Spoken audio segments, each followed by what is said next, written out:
Bienvenidos al programa 60 de El Bazar de la Bolsa. Antes de empezar, la clásica advertencia: cualquier activo que se comente en este podcast no es en ningún caso una recomendación de inversión. Si alguien decide hacer alguna inversión, tiene que ser porque la ha analizado él mismo y a raíz de sus propias conclusiones y no de lo que escuche en este podcast, programa, vídeo.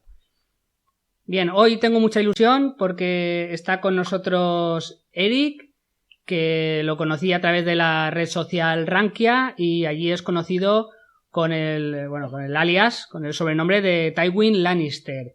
Y es un bloguero, una persona que sabe mucho sobre el tema espacial, sobre compañías del espacio y cómo está la carrera para obtener recursos del espacio. Sabe mucho acerca de estas compañías y a mí es un sector que siempre me ha interesado mucho, pero nunca he tenido tiempo para dedicarle el tiempo que yo creo que le correspondía a este sector.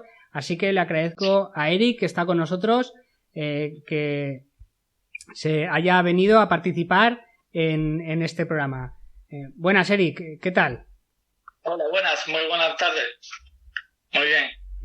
Muy bien. Bueno, agradecerte en primer lugar. Un placer también para mí participar aquí en el Bazar de la Bolsa.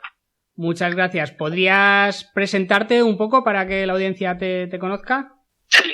Bueno, mi nombre es Eric, soy un inversor con más de 11 años de experiencia en la bolsa, aunque sigo considerándome un aprendiz. Empecé muy joven, con 19 añitos, y cuando vivía en España, todo esto viene porque cuando vivía en España, estaba estudiando, me llamó mucho este mundo, y gracias a dos profesores de historia que tuve, con los que pude hablar y compartir y tener opiniones, ellos en los temas económicos, siempre que salían en los temas de historia, siempre hablaban del tema de la bolsa y yo les empecé a preguntar y los dos eran inversores de bolsa, tenían muchos años de experiencia y a partir de ahí me llamó el gusanillo y en cuanto tuve los 19 años pues me abrí una cuenta en ING y también le abrí una cuenta a mi padre en la cartera familiar que yo llamo y desde entonces pues estoy invirtiendo. En Rankia me conocen al principio del 2009 como Casilla 369, por eso muchos veteranos me conocen como el Tigre por el antiguo logo que tenía. ¿Tu estilo de inversión cuál es más o menos? ¿Se puede contar cuál es tu estilo de inversión? Sí. Soy muy influenciado por los libros que me leí de Buffettología y otros muchos más que me he ido leyendo de Buffett. Y el otro que me marcó fue Peter Lynch y me considero, por eso le puse el blog Small, porque Peter Lynch con muchas pequeñas compañías logró conseguir team bagger de multiplicaciones por 10 y hasta por 20. Y él era un inversor de que, Peter Lynch era un genio y iba a los hoteles La Quinta, dormía en sus camas, decía, este hotel va a subir para arriba, es una pequeña compañía, no la conoce nadie, pero las cuentas son magníficas y el servicio es magnífico y va a subir para arriba. Y compraba acciones, y así hizo con compañías de restaurantes y con muchas más. La verdad es que Peter Lynch, mi opinión, recomiendo mucho sus libros porque tiene un fino humor y realmente tiene una filosofía de inversión, mi opinión, muy interesante. ¿Y qué hace un seguidor de Buffett y Peter Lynch invirtiendo en la industria, aeroespacial o dedicándole tiempo? Sí, yo diría que el sector aeroespacial y de defensa, yo diría que es mucho más de Buffett que con altos márgenes, grandes retornos, grandes MOAT, difícil para la competencia para poder entrar. Yo diría que es un sector mucho más de Buffett que de Peter Lynch. Peter Lynch era más de comprar compañías pequeñas, compañías que estaban iniciando, por ejemplo, me acuerdo que compró Walmart también en sus inicios, el de Dunkin' Donuts creo que también fue una de sus grandes inversiones que ganó muchísimo dinero con ella, y él era más de compañía, él diversificaba mucho, a veces tenía 100,000 compañías en su fondo. Peter Lynch era más de compañías pequeñas, sí. Sí, pero como Buffett dice que él no le gusta invertir en tecnología, y justamente el sector espacial es un sector muy tecnológico. Bueno, y más tecnológica que Apple es difícil ahora mismo, pero además, por cierto, dentro del sector espacial, que esto me buscando cuando estaba haciendo el post de ETF casero en mi blog, Precision Carpenter, si no me equivoco se llama así la compañía, es una compañía que hace un montón de aleaciones aeroespaciales y esa compañía completa la compró Buffett para su Berkshire Hathaway. O sea que ya se puede decir que Warren Buffett está metido en el sector espacial también. Sí, Precision Castparts, creo que se llamaba. Bueno, aprovechando, no sé si lo hemos comentado, tú ahora estás en Estados Unidos, ¿no? En Hollywood, vivo en Hollywood, cerca de Miami, a 1 hora de Miami, en la Florida. Y la verdad es un lugar muy bonito, muy playero, y también cerca del Kennedy Space Center, que ya visité, y ahí han construido también la fábrica de Blue Origin. O sea que es un lugar muy bonito para visitar ese también. Muy bien, ¿y cómo está en Estados Unidos el tema de la pandemia? ¿Hay cierto optimismo en que se saldrá bien? O sea, bien, pues que se encontrarán tratamientos y vacunas más pronto de lo esperado, que la economía no parará tanto como se espera. ¿Hay opiniones para todo? ¿Cómo lo veis desde allí? ¿No? Hombre, ya sé que cada persona es un mundo, ¿no? Pero bueno, por tener una opinión de fuera de España, vamos, ¿cuál es tu opinión? No. Por ejemplo, tengo un amigo que estaba ayer jugando tenis en un partido y me dijo que en Nueva York, por ejemplo, Nueva York había temor a que cerraran la ciudad completa. Él estaba por Nueva York haciendo unos negocios y cuando vio que iban a cerrar, que podían cerrar la ciudad, cogió un carro nuevo y se volvió para aquí abajo. Y aquí en Miami todo el mundo con mascarilla, había mucho miedo, la gente manteniendo toda la distancia de seguridad. Pero no había esas restricciones como, por ejemplo, yo tengo hermano en España, yo entiendo en España, y me dijeron mucho de las restricciones que había en España. Yo también leo mucho la noticia de España, el confinamiento en casa, las prohibiciones de que no podía salir, todas esas cosas. Aquí no se ha puesto ninguna prohibición. Por ejemplo, en España, pues muchos tienen la sensación de que se ha hecho bien, ¿no? Porque nos confinamos, o sea, entre comillas, se ha hecho bien. Y entonces ahora hay muchos menos contagios. Sin embargo, por ejemplo, tú ves aquí las noticias y en las noticias dicen aquí que Estados Unidos lo ha hecho fatal porque hay un montón de contagios, porque no han cerrado el país, ¿no? Pero no sé si hay la misma sensación de que Estados Unidos lo está haciendo muy mal o no, o la gente asume, dice, no, pues nosotros asumimos que está este riesgo, pero salimos porque preferimos no parar la economía y que haya más contagios porque al final si no eres grupo de riesgo no te afecta tanto. No sé, ¿me he explicado bien? Exacto. Sí. Yo creo que lo que tú dices, la segunda opinión, aquí la gente, Estados Unidos es un país en que le da mucha libertad al individuo y le dice, tú tomas tus decisiones, tú tomas tus riesgos, tú tomas tu triunfo. Si tú triunfas, tú vas a llegar lejos. Si tú fracasas, pues fracasas y te levantas. Aquí además el fracaso no es mal visto. Aquí, por ejemplo, el que fundó Uber fracasó como en 10 negocios anteriores. Y entonces, si tú te arriesgas, te arriesgas. Entonces, aquí dan mucha libertad y aquí hay algo vital. Yo siempre digo que Estados Unidos no es un país, es una multinacional, un conglomerado de industria y de negocios. Es el país de los negocios. Aquí todo el mundo, yo tengo muchos primos y familia aquí, amigos y gente, y aquí todo el mundo está en el negocio. Si no es reparando un carro, reparando un yate, si no es esto, si no es vendiendo algo, si no es buscando... Todo el mundo está en el negocio. Si tiene un campo y tiene... mira, yo fui el otro día, yo fui a un campo y...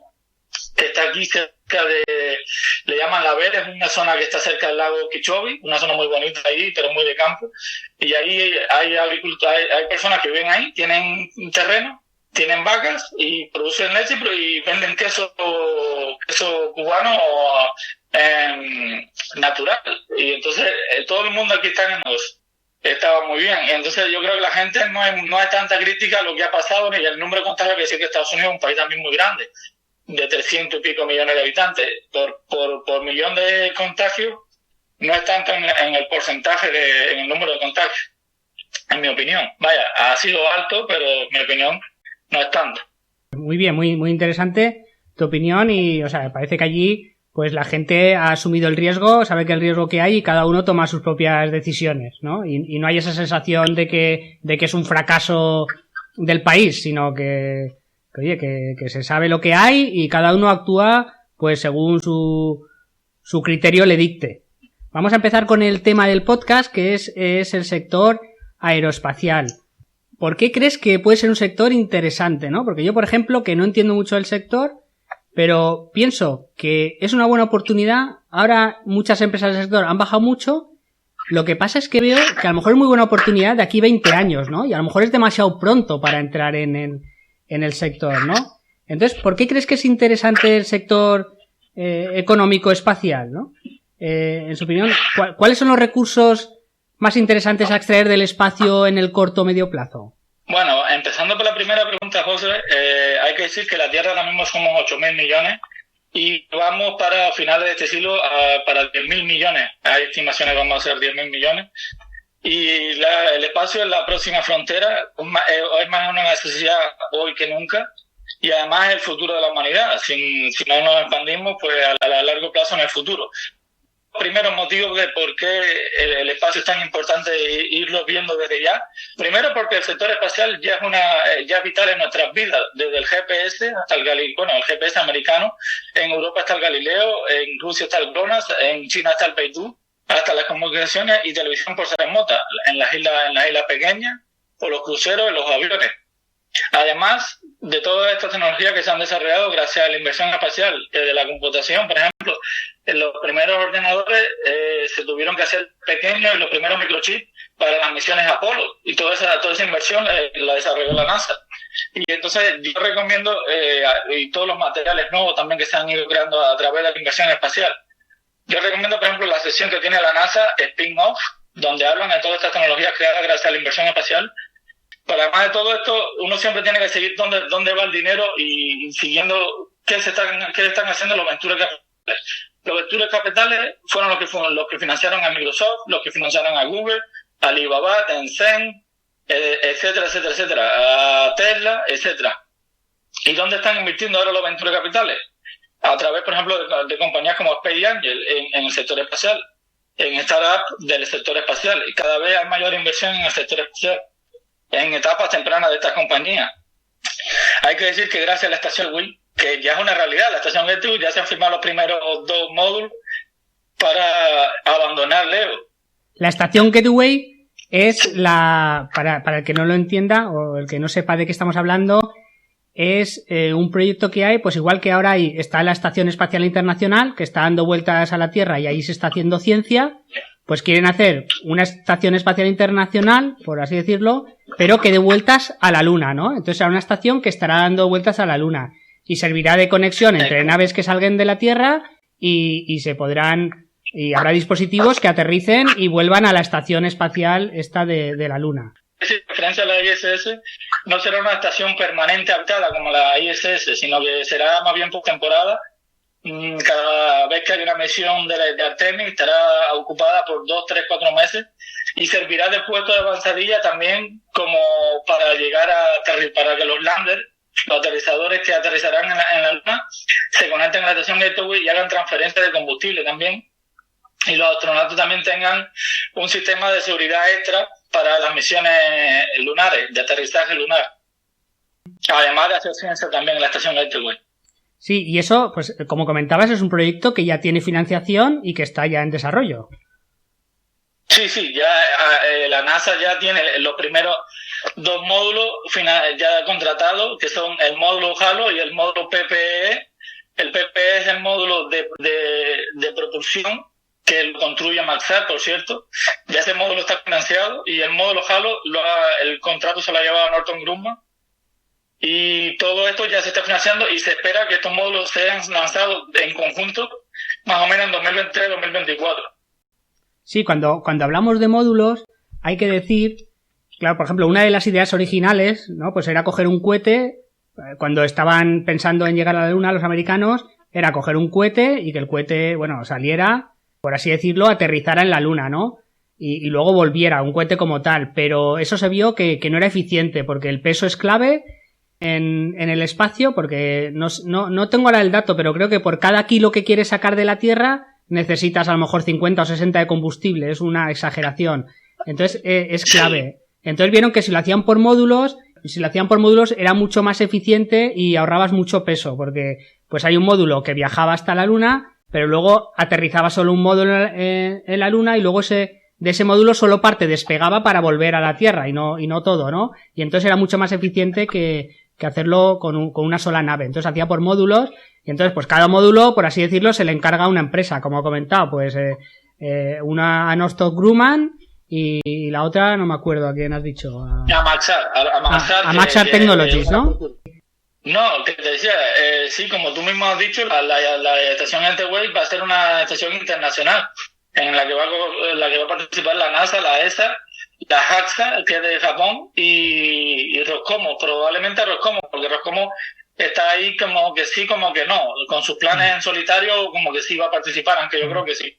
Roscosmos es la rusa, es la agencia espacial rusa. Sí, la agencia ahora es el nuevo nombre que le han puesto después de la caída de la Unión Soviética. Sí. No, y hablando de lo que decía de los módulos, sí, todos los cohetes se dividen en diferentes etapas, porque se comprobó que hacer una sola etapa que llegara hasta órbita era demasiado ineficiente por la ecuación de Tsiolkovsky. Entonces, básicamente, cada cohete lo que hace es que se va separando en diferentes etapas y va soltando esas etapas, va eliminando ese gasto de peso, ese peso que le hace seguir gastando más combustible, y entonces son mucho más eficientes los cohetes, por ejemplo, de 3 etapas que de 2 etapas. En teoría, porque todo también depende luego de que la complejidad, entre más etapas hay más complejidad. Por ejemplo, el cohete que más triunfa ahora mismo en el momento comercial es el Falcon 9 de SpaceX, que solamente tiene 2 etapas. Pero bueno, es porque ellos han abaratado mucho los costes, tienen una primera etapa reutilizable, etcétera, etcétera, etcétera. Bueno, sí, de hecho, dicen que una de las razones por que fracasaron los rusos para llegar a la Luna es porque su cohete tenía 5 etapas. Entonces, claro, cada etapa es una junta.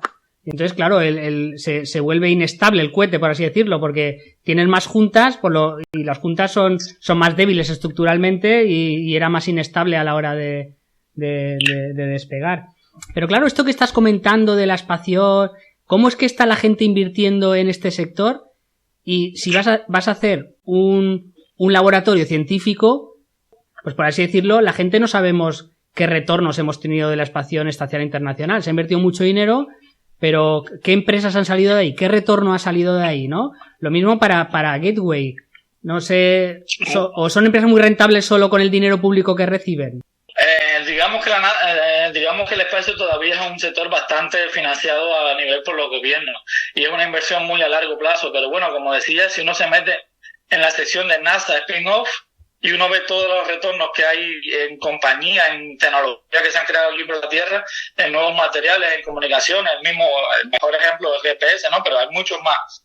Que gracias a la tecnología espacial, los satélites meteorológicos, por ejemplo, los satélites de observación, que si hay un incendio en el Amazonas, al minuto ya lo están detectando los satélites de observación. Si hay una guerra ilegal o una cruce de frontera entre los países, también al momento lo están detectando los satélites de observación. Hay muchas tecnologías que han dado muy buen retorno en el sector espacial, pero normalmente la mayoría de las inversiones son a muy largo plazo. Los retornos son a muy largo plazo y bueno, son difíciles de vender al público de por qué se gasta tanto en el espacio, aunque proporcionalmente la NASA, si la comparamos con el Departamento de Defensa, la NASA apenas tiene 21.000 millones y el Departamento de Defensa de Estados Unidos gasta más de 600.000 millones en el Departamento de Defensa. Sí, y Cristiano Ronaldo no sé si costó 10.000 millones o algo así, ¿no? Sí, que parece mucho, pero... Messi con todas las renovaciones que ya lleva, creo que también ya va como por 1.000 millones también.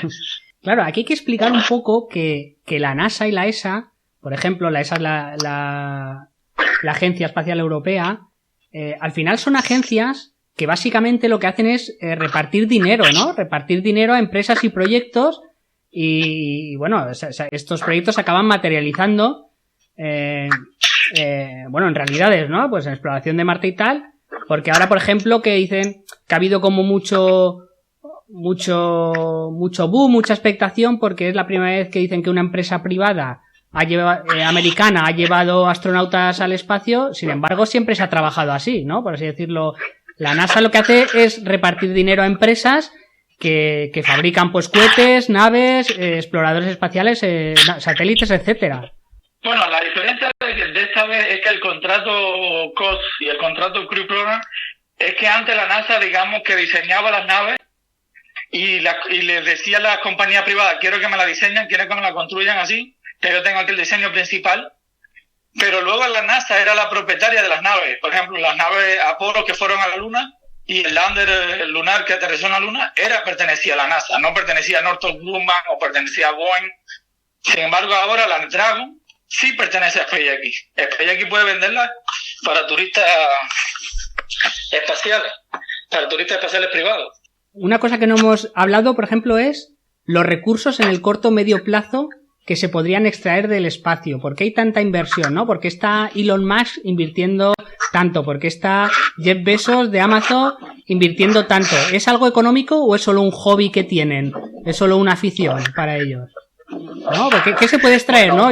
Alguien pensando dice, pues bueno, por ejemplo, los satélites, ¿no? Porque los satélites también sirven mucho para la agricultura, porque desde arriba ves si falta agua, si faltan nutrientes, y le puedes decir, bueno, de hecho ya se está haciendo, ¿no? Los agricultores tienen aplicaciones y la aplicación le va dando indicaciones y el agricultor pues va haciendo sus actuaciones, o pues poniendo abono, o regando, o podando, o lo que haga falta, ¿no?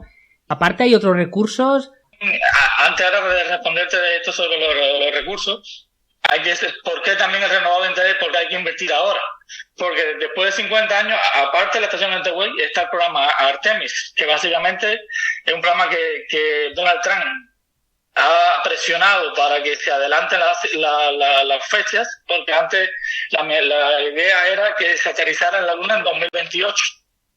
Pero ahora él quiere que en su hipotético, porque bueno, tiene que ganar, en su hipotético segundo mandato, en 2024 él quiere que para el final de su hipotético segundo mandato se aterrice en la Luna la primera mujer en aterrizar en la Luna en 2024. Y entonces esto va a dar un impulso en los próximos años tremendo para todo el sector. Y a diferencia de esto, no tiene nada que ver con lo que estamos haciendo, con lo que se fue las misiones Apolo. A diferencia de las misiones Apolo, la NASA y Jim Bridenstine, que es el director de la NASA, ha dejado muy claro que esta vez vamos a ir para quedarnos y va a ser de forma sostenible. En parte por eso también en la estación Gateway. Y claro, es una misión a la cual se aporta mucho dinero. O sea, en su tiempo el Apolo fue una salvajada de dinero lo que se invirtió en las misiones Apolo, ¿no? Y bueno, yo entiendo que ahora esto es lo mismo, ¿no? Dice, ¿por qué es interesante? ¿Por qué hay que invertir ahora que estabas comentando?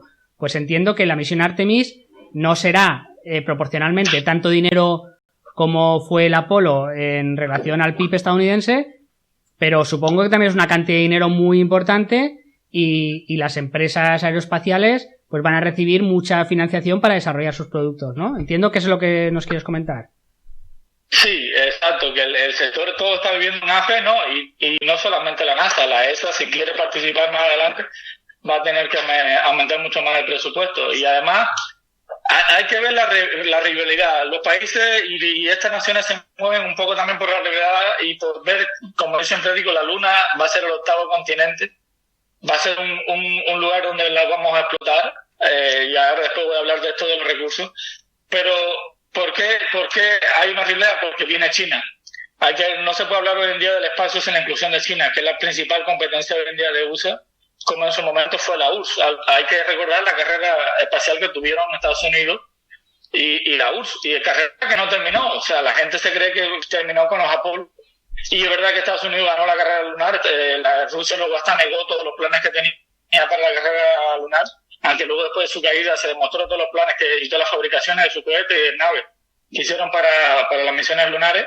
Pero los rusos continuaron, y los rusos, hay que decir que los rusos fueron la primera potencia para un satélite en el espacio, la primera mujer, la primera Eva, y luego de todo esto continuaron con las estaciones Salyut. Cuando ellos perdieron la carrera lunar, pues dijeron, bueno, pues vamos a concentrarnos en órbita baja, y encontraron las primeras estaciones Salyut y luego la Mir, que fue una estación gigantesca para su momento, que luego fue visitada por los americanos. Pero hay que decir, y esta gran competencia llegó hasta un momento incluso de igualdad y de superioridad a la tecnología americana, cuando llegaron a tener el cohete gigante energía y la nave espacial Buran, que era mejor incluso que el Space Shuttle americano. Pero justo en su apogeo, en 1990, la URSS cayó, y desde entonces Estados Unidos ha llevado 30 años, más o menos, de decadencia, de que no había, el sector espacial apenas se ha comentado, la gente que seguía el sector espacial apenas se ha tenido que conformar con sondas al sistema solar, a Marte, a cosas así, porque ha vivido en unos 30 años un poco de decadencia. Y tanto es así que Estados Unidos en 2011 retira el Space Shuttle sin tener una nave tripulada sustituta para enviar sus astronautas a la ISS, y ha tenido que pasar 9 años comprándoles asientos a las naves Soyuz rusas para poder subir a la ISS. Y está claro que si hubiesen tenido competencia, los planes actuales de expandirnos más allá de Leo hace tiempo que se hubiesen visto. Entonces, ¿qué es lo que ha cambiado? ¿Quién es la competencia ahora mismo de Estados Unidos y de sus aliados? Porque realmente cuando hablamos de Estados Unidos y de la NASA, siempre debemos poner a la ESA, a Europa, la JAXA, Japón y Canadá con la CSA, prácticamente esos son sus principales aliados actualmente, aunque bueno, más adelante puede que esté Australia, Nueva Zelanda y por supuesto Rusia. De momento no sabemos si va a ser aliado o no va a ser aliado en el futuro, o va a seguir siendo aliado de Estados Unidos en el sector espacial. Y ahora viene China, y cuando digo que viene China es que viene ya, porque el próximo año va a tener su primera estación espacial permanente, que va a ser la estación Tiangong. Va a estar aquí en Leo, va a ser una estación bastante grande, pues mucha gente le llama la Mir China porque va a pesar como unas 60 toneladas, va a ser una estación bastante grande, y el año que viene ya se va a empezar su construcción. Y además China también tiene planes para 2030, más o menos para los años 2030, ir a establecerse en la Luna con una base lunar. Y China, de momento, PowerPoint, como decimos aquí en los sectores espaciales, en los foros espaciales, no crea. Ellos cuando dicen que van a hacer algo, que lo van a hacer de verdad. Van lentos, pero van imparables. Muy bien, entonces, en este proyecto que están desarrollando tanto la NASA como, bueno, junto con otras agencias espaciales, que están dando dinero a empresas como Boeing, Airbus, SpaceX, etcétera. Claro, de la Luna, ¿qué se espera, qué se puede obtener, no? Porque, por ejemplo, se ha oído que hay agua, se podría extraer ahí energía, pero ¿qué se puede extraer básicamente de la Luna? ¿O por qué hay interés ahora en ir a la Luna, no? Y no nos vamos directamente a Marte, por ejemplo. Polo Norte como el Polo Sur, aunque en el Polo Sur es mejor porque hay muchos más cráteres que están en permanente sombra lunar, y estos son los que más se quieren explotar. Además, de lo más interesante de estos cráteres es que tienen lo que se llaman las islas de luz. ¿Y qué son las islas de luz? Pues básicamente son las regiones que bordean estos cráteres lunares, que son muy escasas. Estas islas de luz se pueden contar con los dedos de una mano. Son las colinas que están al lado de los cráteres y reciben luz casi todo el año, no todo el año, pero casi todo el año. Y son ideales para alimentar los paneles solares, que al final básicamente vamos a alimentar las bases lunares con energía solar y quizás más adelante con pequeños reactores nucleares, pero de momento esos los reactores nucleares se están investigando más a futuro. Entonces, al principio las bases lunares se van a tener que alimentar con paneles solares. Entonces, estas islas de luz, digamos que son como la Times Square de Nueva York, van a ser zonas muy exclusivas y que todas las grandes potencias espaciales van a querer cogerlas. Y bueno, aquí vamos ya a entrar en el tratado internacional que se firmó en 1967 entre la Unión Soviética y Estados Unidos, de que ninguna nación se pueda apoderar de la Luna y tal, pero vamos a ver cómo se ponen de acuerdo para repartirse esta zona de luz casi completa todo el año, porque realmente son terrenos muy valiosos para el futuro de colonización de la Luna. Sí, pero como es demasiado dinero para al final tener agua y energía eléctrica, ¿no? Ostras, ¿cómo te gastas tanto dinero solo para obtener agua y energía eléctrica? Bueno, el hielo de la Luna lo tenemos para producir oxígeno y hidrógeno, que sirven como propelente para las misiones espaciales. El peso gravitatorio de la Luna es mucho menor que la Tierra. Si mal no recuerdo, en una presentación que hizo Jeff Bezos sobre New Glenn, cuando lo presentó, fue cuando el lander Blue Moon, despegar desde la Luna se necesita 24 veces menos combustible que desde la Tierra, porque el peso gravitatorio, hay que decir que la Luna tiene un sexto de la gravedad de la Tierra. Entonces, despegar desde la Luna es mucho más barato en términos energéticos. Entonces, si en la Luna logramos explotar el hielo y podemos producir oxígeno y producimos hidrógeno, que son los propelentes principales para los cohetes, pues tenemos todo el sistema solar a mano. Pero es que además, si además producimos agua y producimos unos oxígenos que sirven para mantener vivos los astronautas de las futuras bases lunares, pues ya tenemos 2 en 1. Sí, que se abaratarían mucho las misiones espaciales, claro. Exacto, porque además ninguno de estos propelentes se van a tener, ni estos combustibles. Hay que decir que cada kilo, una botellita de agua sacada hoy en día al espacio cuesta $10,000. Entonces, ¿por qué? Esto va a cambiar también en el futuro, que lo vamos a hablar más adelante con los cohetes reutilizables. Si tú tienes que llevar toda esta cantidad de propelentes, de agua, de comida que también se va a poder cultivar en la Luna, etcétera, para las colonias, para las futuras bases lunares, pues el presupuesto se dispara.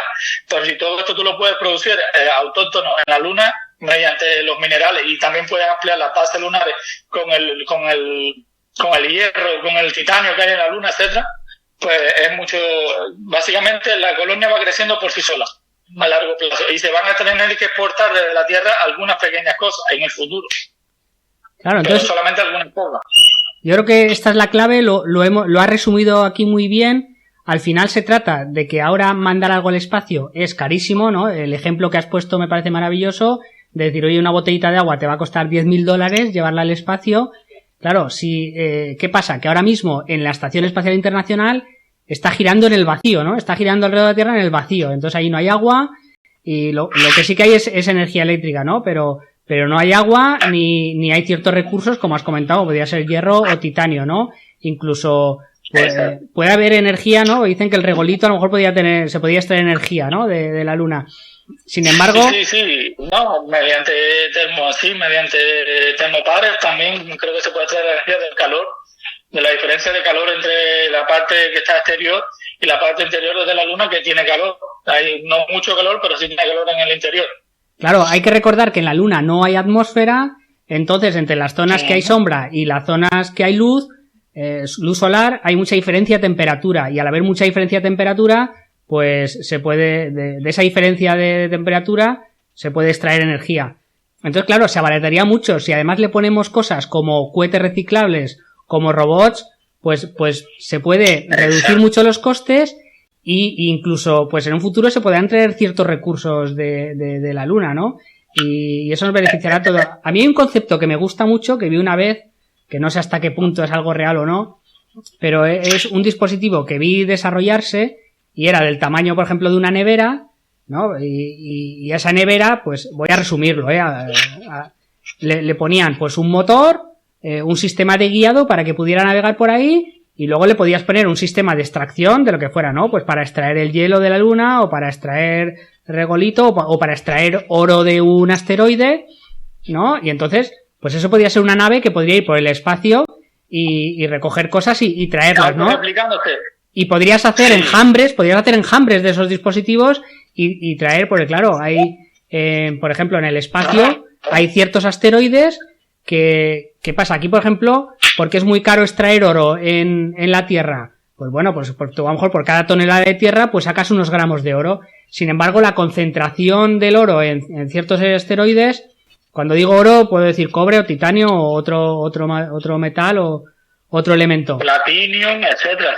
Claro, platino. Entonces, claro, en verdad los recursos en el espacio son infinitos. Lo que pasa es que ahora mismo está muy lejos, es muy caro llegar y tal, pero tenemos una tecnología incipiente que si se desarrolla un poco más podría abaratar mucho todo esto y proporcionarnos muchos recursos para lo que has comentado al principio, ¿no? Oye, que al final se estima que llegaremos a 10.000 millones de habitantes y podemos necesitar muchos recursos. No, lo que estaba describiendo creo que son las máquinas autorreplicantes de Paul Newman, que fue uno de los matemáticos que participó en el proyecto Manhattan de la bomba atómica en su momento, y él pensó en el futuro que habría máquinas que se iban a autorreplicar y iban a conquistar el sistema solar y la galaxia y etcétera.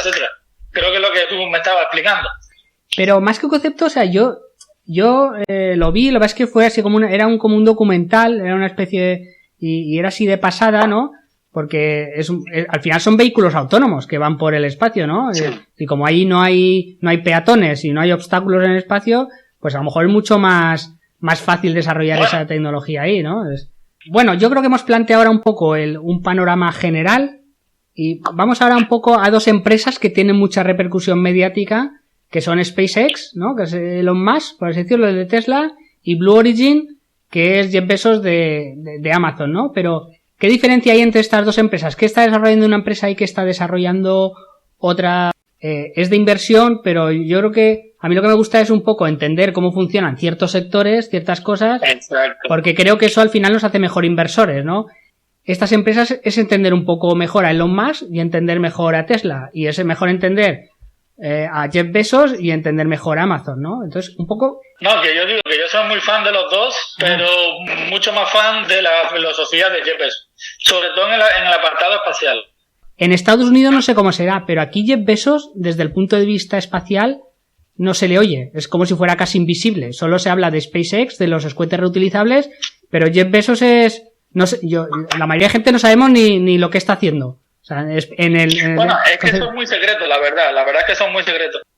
Hay que decir que las dos básicamente se fundaron prácticamente al mismo tiempo. Hubo una principal diferencia que yo creo que marcó todo. Mientras que Blue Origin se centró en el turismo suborbital a través del New Shepard, que es un cohete reutilizable, porque es reutilizable también, que lanza una cápsula a unos 100 kilómetros de altura y cae en parábola y da unos 5 o 6 minutos de miligravedad, y han estado desarrollando 20 años. La verdad es que han ido un poco bastante lento con esto.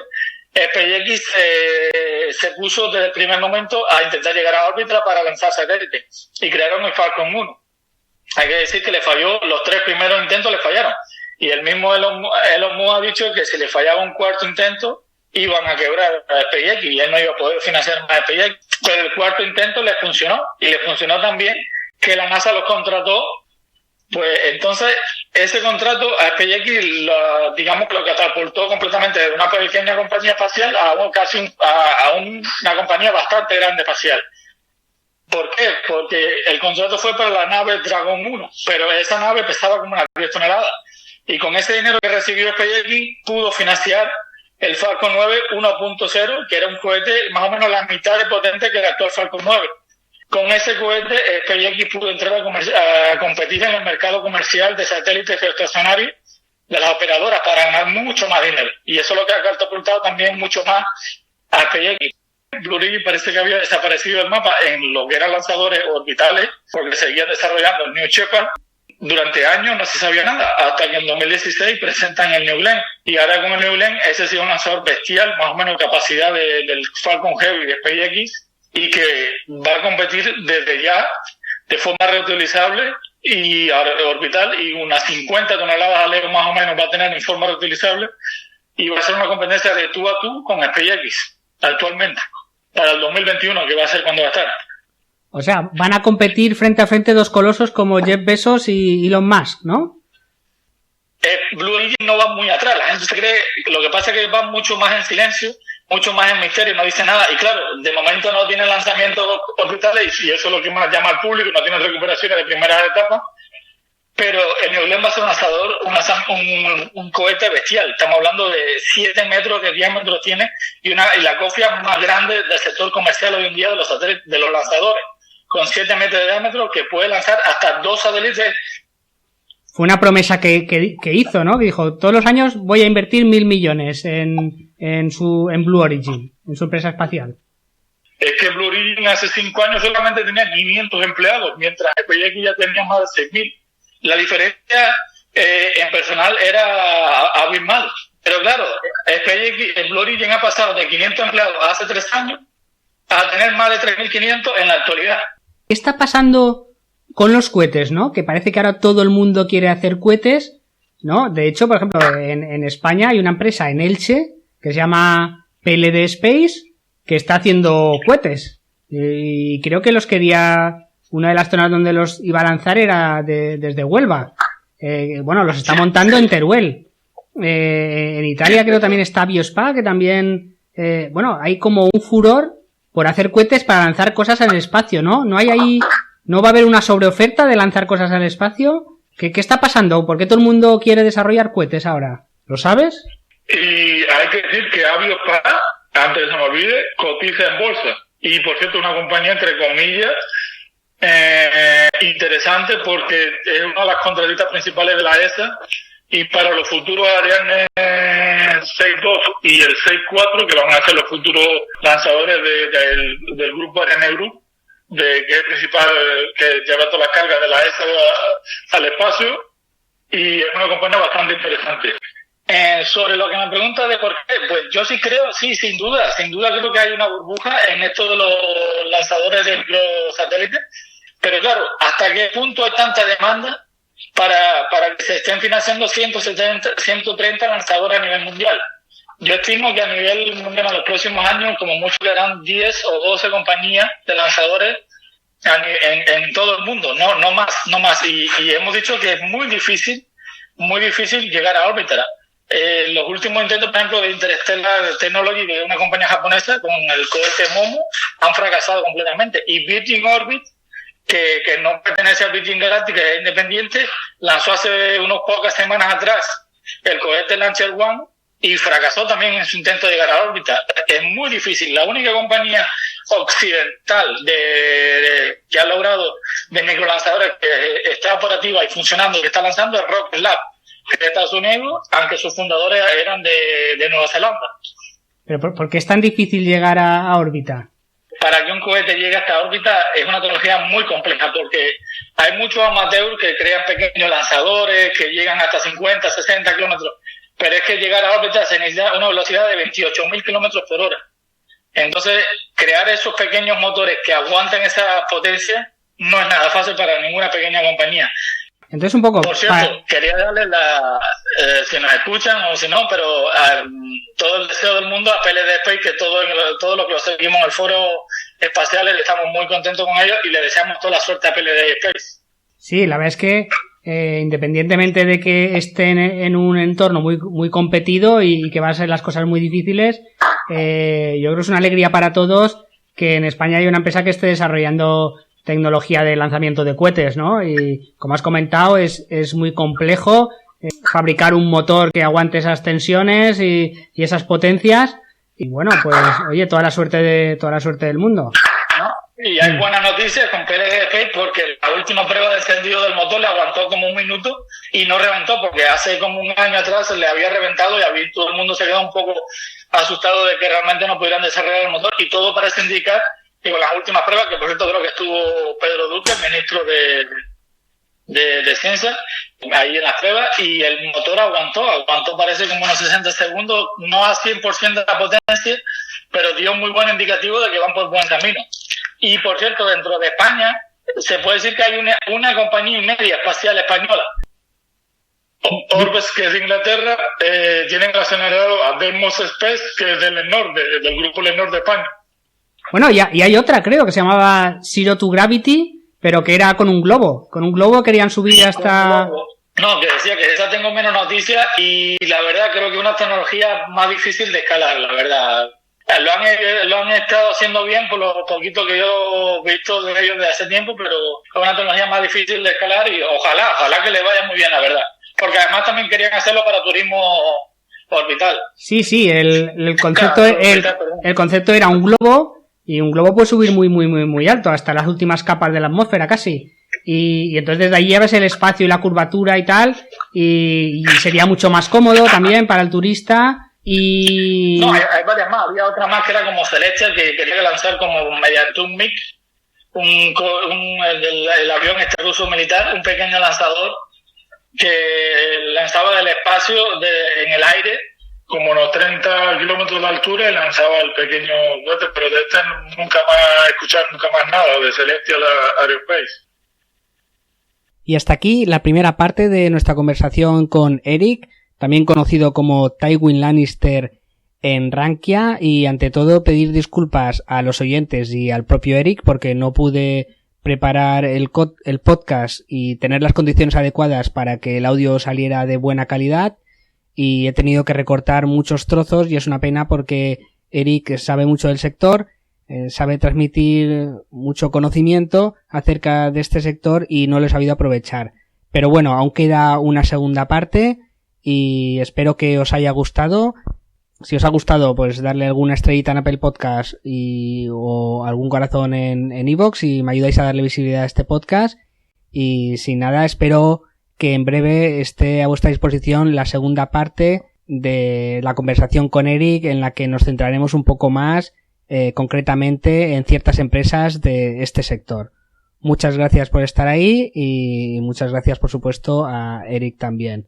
Bueno, un saludo y nos vemos en el próximo podcast.